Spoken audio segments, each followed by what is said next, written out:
Ano nga ba ang tamang pagbasa at paggamit ng market structure at saka multi-time frame analysis gamit yung supply and demand at smart money concepts? Kung ready ka na, let's go! So ito guys, ito yung gagamitin nating instrument, itong USDJPY. Paano nga babasahin yung market structure, ito, and then paano gamitin yung multi-time frame analysis, ito po nakikita nyo sa screen. Ito mga time frames nito.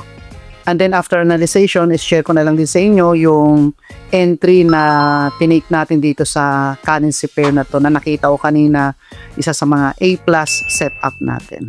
Okay, let's go. So una, titignan muna natin dito sa higher time frame. So minsan nag-start ako sa monthly, sa weekly.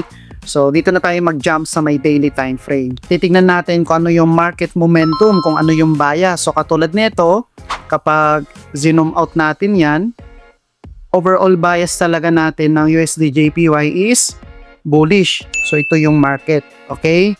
So ngayon, paano nga babasahin tong market structure gamit yung supply and demand at smart money concept? So ganito lang siya guys. Bilit lang muna natin. Pwede tayong mag-start dito sa area na to. Ito yung tinatawag na dito nagsimula yung demand zone kung saan dito nagsimula yung pagtaas ng presyo. So ito yung swing low, swing high, swing low, swing high. Bakit naging swing high tong area na to? Kasi na-break niya yung previous na swing high. So nagkaroon dito ng break of structure dito sa area na to. And then nagkaroon ng swing low.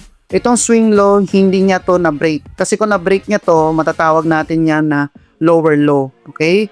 So itong swing low na to, yung previous swing low, hindi niya na-break. Nag-create siya ng panibagong swing high, na-break niya ulit itong previous na swing high na to. And then swing low, and then swing high, swing low.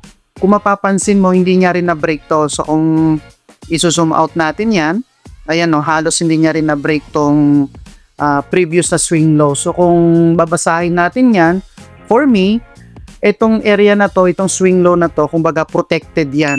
So hindi inayaan ng malaking financial institution na mas bumaba pa yung presyo ng US dollar dito sa area nito against Japanese yen. Okay?